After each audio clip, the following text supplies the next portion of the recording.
How you doing? And welcome into Cronkite Sports Live. I'm Troy Lynch, alongside Dominic Cotroneo. And Dom, before we get into sports, I need to confess something. What's going on? These are fake April Fools. But you know what isn't fake? It's the club lacrosse game that's going on tonight. Arguably the biggest rivalry in the MCLA comes to Tempe as reigning national champion Grand Canyon takes on number 11 Arizona State. The Sun Devils have lost 3 straight and have not played since March 12th as the Lopes are coming off a convincing win over number 5 BYU. Looking at the history between these neighboring schools, it's obvious they're not fond of each other, making this rivalry that much better. With exactly 19 days off, ASU comes into the game locked and fully healthy, which is good news for a team that lost its last 3 games. On the other side, GCU was able to take down a top 5 team by 8 and looked like the team that won it all last year.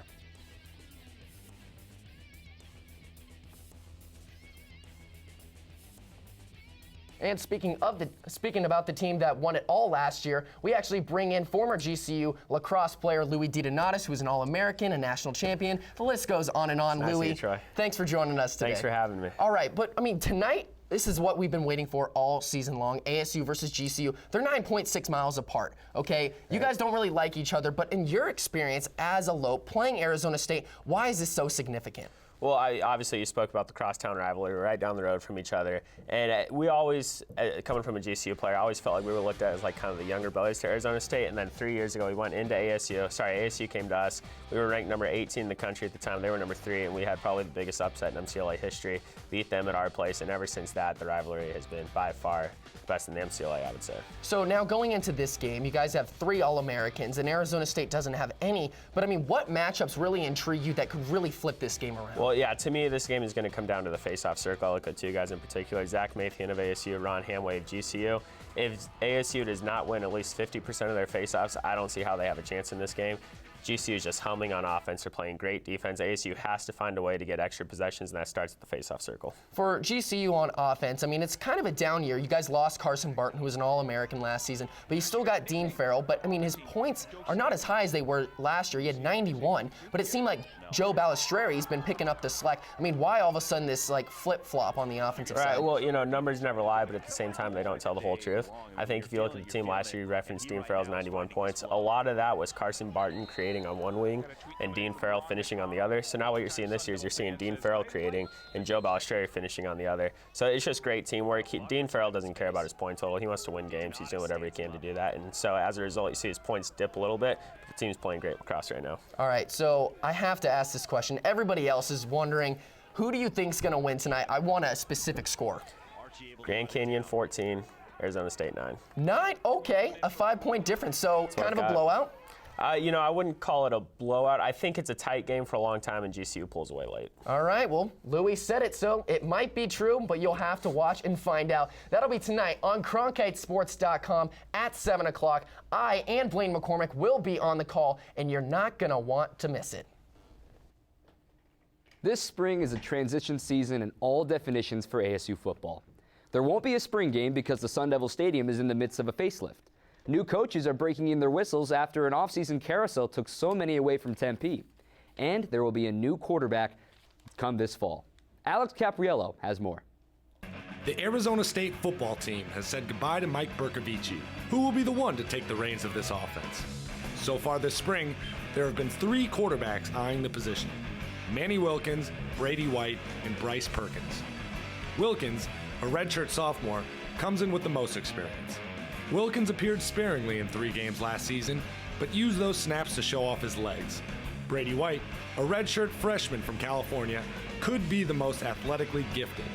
A 4-star prospect with a great arm, White is the highest-rated quarterback commit, but has shown immaturity under center with a handful of reckless throws. Finally, Bryce Perkins could be the next hometown hero for ASU. Listed at 6'3" and 215 pounds, the Chandler, Arizona native has the size and ability to pound the ball forward. The decision will ultimately come down to who ASU's new offensive coordinator, Chip Lindsey, feels can best fit his system.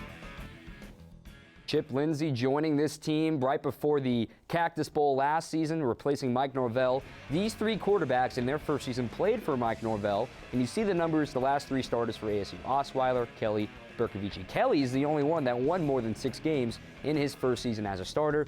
The numbers, well, like we said earlier, numbers never lie. And you look at the system, Chip Lindsey, he likes to move quick back at Southern Miss. He's got 3 dual-threat quarterbacks to choose from. Look out for the new guy for ASU football. Let's literally dive into the next segment, shall we? Arizona State water polo, they got a big game coming up this Saturday. And to break everything down, we bring in the voice of Arizona State water polo, Ryan Curry. Thanks for joining us today. Now, Troy, I have to say something really quick. When you threw your glasses at the start of the show, it caught me a little off guard because I don't think you can see right now. You know, maybe I need goggles just like water polo players. Actually, no, they don't need them. They don't need them. Swimmers do. Yeah, but that's a whole nother segment. But let's talk about this matchup tomorrow. Number 5 versus number 7. It's going to be a tight one. We know Arizona State, they love to run the counterattack. However, a few weeks ago, it didn't work against number 1 USC. Why is that? Well, when you break down the counterattack, the best way you beat it is you have to get isolation in front of the goal.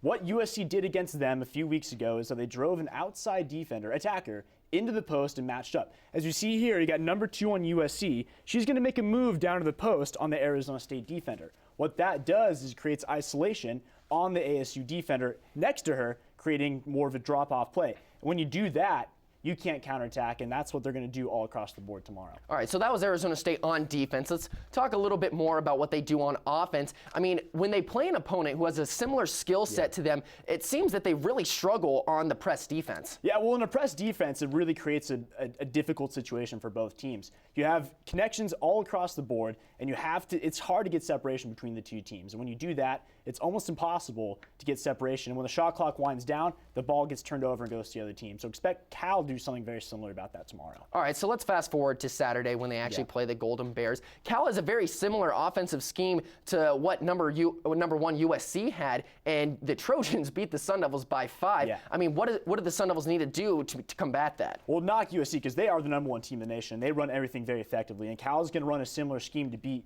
Arizona State because they are vulnerable in a lot of ways. If you see here, the way you need to press defense is you have to drive bodies in. This is Daisy Carter. She's going to get by her defender and get inside water. And when she does that, she's going to do either one of 2 things: put the ball in the back of the net or draw a 5-meter penalty shot, which is what she did on that play. So expect Cal to run a similar scheme as USC against Arizona State, but might not be as effective because they're not an effective team. Ryan, great stuff as always. Really enjoy your coverage throughout the entire season. So if you want to watch or hear more about Ryan Curry, he'll be on the call tomorrow. That's 12 o'clock at the Mona Plummer Aquatic Center. So, I mean, if you want a little bit more of Ryan Curry, listen to his golden smooth voice, you can listen to that on the Pac-12 digital stream.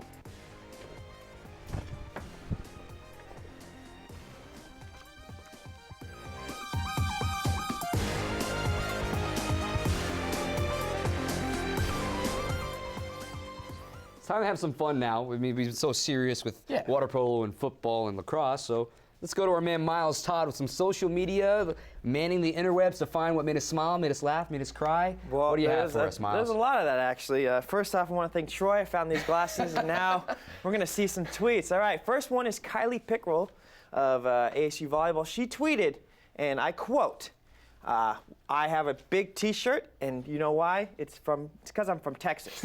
Now, quote, why is my T-shirt so big? Because I'm from Texas, that's why. I got an inside source from Texas. It's you, Dom. You're not so big. So tell me, is it because she's from Texas, or did she just see a good sale at Walmart? Hey, everything's bigger in Texas. I've always said I'm the exception. Represent for Flower Mound High School. Go Jags. I just got to say, when you see that shirt that you really want in the Walmart rack, and maybe it's a XXL or an XL, when you know you're a medium, you just got to grab it because it's only $2. Yeah, for you, it's probably a skinny tie, let's be real. All right, Troy, I got a good one for you. Since you actually once woke up in a new Bugatti. I did. That's straight from him. Todd Graham pulled up in his car, 12 News video editor tweeted it, and he's got a Tesla with some suicide doors. So I got to ask you, is that his kind of car? Do you see him driving that? I mean, is that him? For me, it was more like a Prius. Like, Is that his kind of car? Tell me. You know, it might come as a surprise to a lot of people, but I mean, Todd Graham is a fashionista. Yeah, he's a tough football coach, but I mean, this guy, he needs style, okay? He's the type of guy who rolls up in a brand new Tesla or a brand new Prius with a Pomeranian in his purse, and he takes that with pride, all right? Todd Graham is a man. It doesn't matter what kind of car he drives. That's right. Saving energy is like he saves his time out. All right. The third and final tweets or series of tweets. Former ASU safety Demarius Randall tweeted a lot of things where he was unhappy, one of which was ASU might be the worst school on planet Earth. Now, rumor has it, according to ABC 15, he was upset because he had to pay for a membership to get in the SCFC, which is the fitness complex here at ASU. So tell me, guys, is that fair? Should they treat their alumni like that? Well, the plan for someone who's a non-student for SDFC is $100 per semester. He signed a 4-year contract worth more than $6 million in guaranteed money.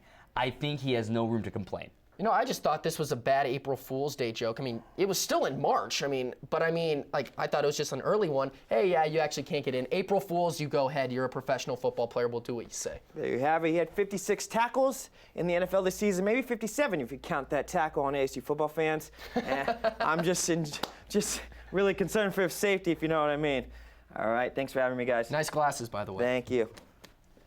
All right, so we're going to skip right into the baseball game last night. Arizona State taking on Washington State. I mean, it was a pretty smooth ride for the Sun Devils up until the 9th inning when the Cougars, they just decided to fall apart. Arizona State scoring 5 runs off of 4 errors. You see it right here. It was just not the Cougars' night. Yeah, they're at the bottom of the Pac-12, but you still don't expect them to make 4 errors in a single run. We saw Woodmansey, Brian Servin, and Andrew Shaps. They all had a good game, but Seth Martinez, the pitcher, he had his first career closed game, and he also threw no walks in the 10-1 win over the Cougars. And to break down all of Arizona State baseball, we bring in baseball insider Bobby Kraus. Bobby, thank you so much for joining us. But I mean, we saw at the beginning of Pac-12 play, Arizona State kind of struggled. Yes, they got the win last night, and it was a bit of a blowout. But I mean, you just can't get away from the fact that they're still 2-5, and this is supposed to be a team who's supposed to be in the top of the Pac-12. Why all of a sudden the struggles early on in the season?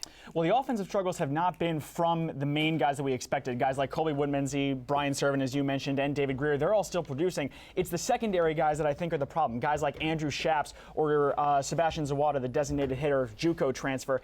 They started off really hot in non-conference play, helped ASU get to that 13-3 start. You see there Andrew Shaps, he was batting .313 in the 2-hole with 7 RBIs. Since conference play has started, he's down to .182 with a .217 on-base percentage. That's not what you need out of your 2-hole hitter. He's still playing great defense in center field, so he's kind of making up for it. But then you have guys like Sebastian Zawada, non-conference, 4 home runs and 13 RBIs, batting .298 since the conference series has started. .238 average, no home runs, no RBIs, and only a .273 on-base percentage. That's not what you need from your secondary guys to fill in. Woodmansey, Servin, Greer, they need support. They can't do it by themselves. Yeah, Woodmansey might be the best shortstop in the country, give or take, but he can't really do that himself. They got to step up for him. So at the beginning of the season, we knew who the All-Stars were. We knew who was going to produce for the entire season. They were kind of looking towards the second-tier type guys. You mentioned Shaps and Zawada. I mean, you mentioned that their batting averages dropped dramatically, but like, what do they need to do to bring them back up? I think it's just a feeling out process for them because Shaps is in his first full season starting. He got a few pitching appearances last year, but didn't really get a lot of offense. And Zawada, as I said, is a JUCO transfer from South Mountain Community College. They're adjusting to baseball in the Pac-12, one of the best conferences in the country. You're facing great pitching night in and night out. I expect that they're going to be able to figure it out and get it sorted out soon. It's just going to be a learning process for them. Now, it's cliche, but I mean, you can't win baseball games without good pitching. And in the offseason last year, they cleaned out their entire pitching staff. They all graduated, so they had to bring a lot of guys up. Who are these some second-tier guys who are now first-tier guys who need to make a difference? Well, through non-conference play, you would have thought that it would have been guys like Eli Lingos and Reagan Todd who would be filing in behind Ever Bueno and Seth Martinez. Obviously, Ever Bueno's been dealing with the forearm injury. He just came back. You look right here, Reagan Todd, his first 4 appearances of the season, 26 2/3 innings pitched, 17 hits, no earned runs. His first 2 appearances in conference play, only an inning in the third, 11 hits and 8 earned runs. That is not what Tracy Smith wants to see out of his pitchers. And then Eli Lingos as well. You could say that he was going to be maybe the 3rd starter filing in on Sunday. 19 innings pitched in non-conference play, only 4 earned runs. Same line as him in conference play, 1 1/3 innings, 5 hits, 3 earned runs. neither Lingos nor Todd made it out of their first inning in their start against Oregon State to start off Pac-12 play. So you could say that the Bueno injury has kind of thrown things into shambles, but still having such a dramatic drop-off in production like that from two of your starters in a conference series, that's not what Tracy Smith wants to see. Well, this should be a good series for Arizona State to really kind of turn it around, at least for their pitching staff, just because Washington State is also at the bottom of the Pac-12. But Bobby, thank you so much for joining us and breaking everything down. And if you want to watch the rest of the 3-game series between Arizona State and Washington State, that continues tonight at 7 and also tomorrow at 1 o'clock, and you can watch that on the Pac-12 networks. Representing the Bay Area with her passion and flair on the court, Alicia Davis has concluded one of the most memorable women's basketball careers in ASU history. Whether it was her dancing in pregame warmups or seemingly impossible passes she created, Lily was a fan favorite for the Maroon and Gold. She certainly left it all on the court, too, finishing her final game with a career-high 18 points with 6 assists and 3 steals, and saying goodbye to nearly 3,000 fans after the game, taking a lap around the court at Wells Fargo Arena. Gavin Shawl caught up with Alicia Davis in our Sun Devil sit-down. Tennessee, as a 7 seed, has advanced to the Sweet 16. They were the better team that day, and you have to, as hard as it is, you have to admit that and accept it. And we just didn't do our job. And in March, when you don't do your job, that's the result. So having said that, would you still consider this season a success? Definitely. We broke a lot of records. We started new ones. We brought a Pac-12 championship or co-championship to here. Also, I would say just getting another year with people that you've struggled with, that you've grinded with, that you know how hard you've worked and they've worked just to come to this moment. So I would say beyond the accolades that we achieved or the records that we broke, I love that we have the loving culture as a team. I want to go back to your childhood. You grew up in East Oakland. How did kind of growing up in a tough neighborhood shape you as a person and shape you as a player? No fear. Everybody bleeds just like me. So there's no point in me to fear anyone despite what their name is or who they are, or their reputation or anything like that, or where you come from. Just because I come from somewhere of scarcity and limited resources and lack of education, lack of hope, increased in violence and everything that you could think of, that doesn't make me any less valuable or anything when I come to a place of Tempe, which is the total opposite. So just sacrifice, loyalty, enjoying the journey, because some people feel like, oh, I'm so serious, I got a goal, I got to get it, but you're going to miss out. No, never. I always knew I was going to be a great student. My thing was having good behavior. That was what I struggled with. What do you think 5-10 years down the road people are going to be saying about Alicia Davis's legacy at Arizona State? I think what most people would just say is just my energy as far as vibes, like smiling or dancing. You know, they'll say, of course, you know, she was a good basketball player. She did a lot of great things here, but they remember me as a person, not just an athlete. Joining us now is Gavin Shawl, who did the interview. Gavin, we spent a lot of time with Alicia Davis over the last few years, but did you learn anything new about Lily in your interview with her? Well, I think the most staggering thing I learned was actually from a team perspective. Despite the fact that they won 15 games in a row this year, became the first team to ever beat Stanford 4 times over 2 seasons, she said she thought they never peaked this year, and the implications for that are incredibly significant, given the fact that if they had managed to get by Tennessee in their regional, the whole regional kind of opened up for them. They would have had to beat Ohio State, but then they played 2 teams they already beat this year in Washington and Syracuse. They win those 2. They're suddenly in the national championship game. So when we look at Alicia Davis's legacy, she's going to go down as one of the best Sun Devils to ever rock the maroon and gold. But if this team had made the national championship game, she's a legend. Well, that's all for another time, but what do you think, to you, is Alicia Davis's legacy at ASU? It was just watching her play, Dom. She always had this different energy to her. She was dribbling a little bit differently. She did the windmills on defense, something that would have almost looked cartoonish if it was anything else, but hey, it worked for her. She was just so consistently energetic out there on the court, and the thing is, it helped all of her teammates. This was a team that was 13-18 her freshman year, going all the way up to her senior year. They're one of the best teams in the country, could have beaten anyone on any given night, and I would just say that's due to her perseverance, her resiliency, and the spirit that she brought game in and game out. She will be missed. That's Gavin Shaw doing the Sun Devil sit-down with Alicia Davis. Thanks, Gavin. You got it. Moving from the hardwood to the red dirt, ASU softball schedule turns over to finish the year with 8 straight weeks of Pac-12 play. The Sun Devils are in Berkeley today for a 3-game series, and we talked to some of the core of the pitching staff, and they were candid on how to beat the Golden Bears this weekend. score more runs than they do. We just want to come out here after 2 days off of rest and kind of just get some swings in, get some hacks in, and I know we'll be watching some film over the next couple of days before we leave on Thursday, so I think that's going to be huge. We want to get them to pop up as much, so more my style of pitching, keep it up in the zone and get them to pop up. I think, with the hitters, there's a lot of lefties, so we've been preparing for that. I know that they got some pretty good speed too early on in the lineup. So that's another thing. We've been trying to work a little bit more on our fielding and just being prepared to defend our own circle and stuff like that. The Devils just took the field a couple of minutes ago. They're actually in the top of the second right now, and it's 1-0 Devils in the lead thanks to a solo home run from Jennifer Soria.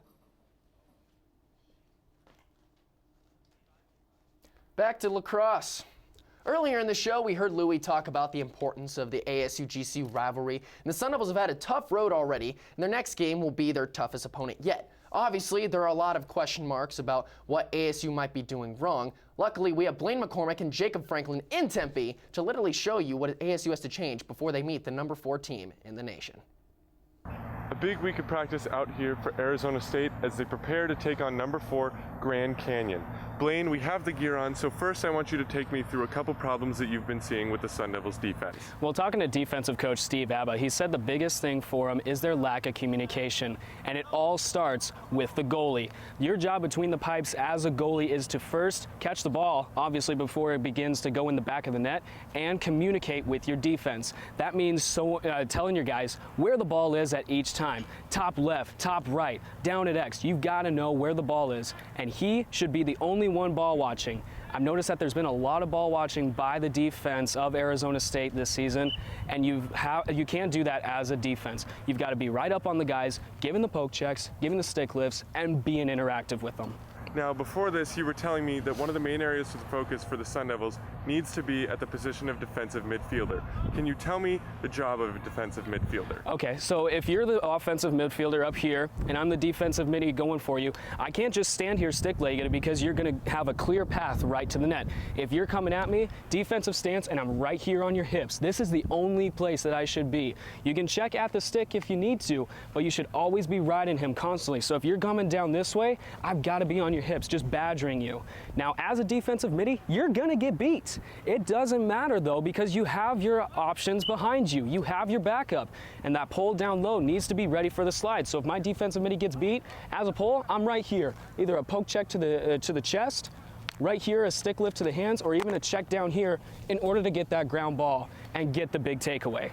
Now, last weekend, the Sun Devils had both of their games in Colorado snowed out. Do you see that having playing an effect this week for the Sun Devils? Well, I mean, it's unfortunate, but it does happen. We can't control the weather, especially in Colorado. So the biggest thing for the Sun Devils right now is to take that extra time to prepare for this divisional game.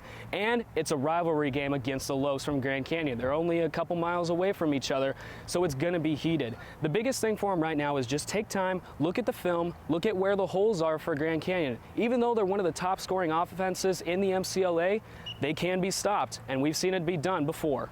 Well, unlike Colorado, we're going to go enjoy the nice weather here in Tempe. For Blaine McCormick, I'm Jacob Franklin, Cronkite Sports.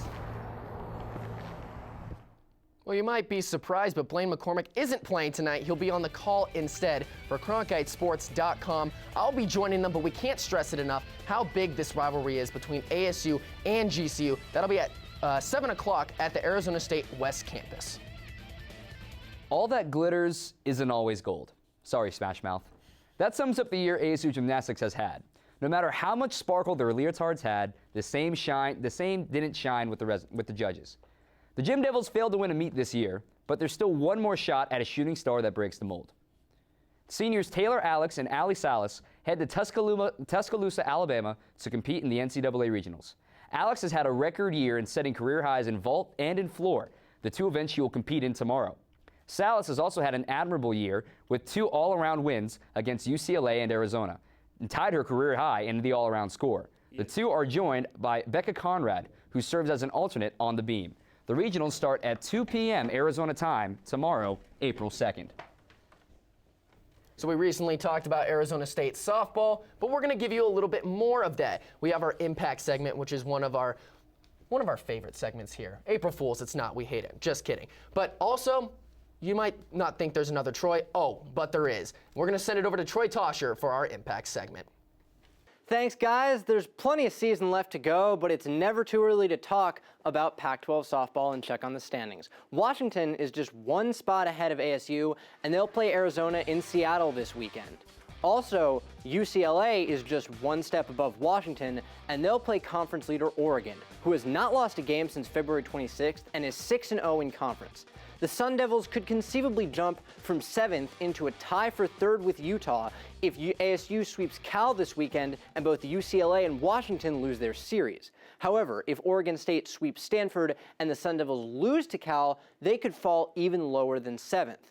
With so many series that can swing the standings, it's going to be a wild weekend for Pac-12 softball. That's all for this edition of Impact. Dom, Troy, back to you. Thank you, Troy number 2, here with the other Troy number 1. Like thing 1, thing 2 we got going on there. You okay with that? I mean, I guess we look similar enough to make that work. You want to be the first to make that comparison, but now we get to have some fun. This is the debate where we go to try to compete for Tell Us the Way It Is. I'm ready. So we've got 4 questions lined up, 2 for each of us, and our producers back inside of the studio will decide who is the winner. It's going to be me. It's going to be an April Fool's show. All right, here we go. First question to you, Mr. Lynch. Is it time to hit the panic button for ASU lacrosse? You know, I mean, everybody's bringing that up. No, it's not. They have one of the toughest schedules in the MCLA. In their last 3 games, the one against Cal Poly, they lost by 1. The one against Boston College, they lost by 3. And then their last one against BYU, they only lost by 1. Those are 3 extremely good teams. They only lost by a very small margin. No, it's not time to hit the panic button yet. Now moving on to Arizona State softball. I mean, what's the over/under that this Sun Devil team wins 4 or more series in conference play? I'm going to take the over, since including this weekend against Cal, they have a total of 7 series remaining. I think they're going to take the over. The only 2 series that they're going to lose, other than the U of A one, of course, are going to be UCLA and Oregon. But I still think they're going to take a hard fight. I think they finished 4th in the Pac-12 overall on the record. I really see them having a great, strong second half of the season. Now, next question to you, Troy. Who is in your Final Four, and how do you see this Final Four shaping out? Did you get this Final Four right, and who do you see moving on to the championship? No, I was completely wrong. I had Michigan State beating Maryland in the final, and obviously that didn't work out the way I wanted it to. But, I mean, look what I'm wearing. I got light blue. I'm going Tar Heels to win it all, baby. All right? Yeah. I think I've hung out with Zach Pockleb enough to where I know a little something about college basketball. I could be completely wrong. But let's talk about something that you know a lot about. This is kind of a fun question. What's your favorite Arizona State uniform for baseball? And they just debuted some brand new ones, throwbacks from 1965 for Rick Monday in honor of the national championship season. Those might have shot up there to number 1 for me because I'm a huge fan of throwbacks. But if I still had to choose, I go with the interlocking AS and the piping down the center. My one critique of that, though, it needs to have the number on the lower right panel. That's all I've got. Okay. Everyone's a big fan of the old school. I dig it. It's all good. But You're now, an old-fashioned guy, too. I am an old-fashioned guy. But now, the Walter's going to tell us the way it is and who won this debate. Come on, Walter. Troy wins. Oh, finally. Let's go. Yes, I've been waiting so long for this. This isn't an April Fool's joke, right? This isn't an April Fool's joke? We're not going to switch it over to Dom? No, all right, we're go going. ahead, Troy. We're going. Recently, I had a debate about what made a sport obscure. In its context, being obscure meant that one sport is not as popular as others. Just because a water polo or track and field may not get the same amount of attention as football or basketball, that doesn't mean that it's less important. Yes, competition may drive people apart, but it's sports that brings us together, no matter how many people are in the stands. So don't play a sport for the attention. Play it because it makes you a better person and a better competitor. And that's the way it is. Well said. Let's do some top plays here. Starting at number 3, a couple weeks ago against Meiji University, Jordan Boydis. Diving catch. Me. How tall is he? He's 5'6". That's shorter than me. Heck of a play. He definitely jumped farther than he is in height. Pretty good play. Devils in action this weekend against Washington State. Pretty sure that was on SportsCenter too. Da-da-da, da-da-da. All right, play number 2.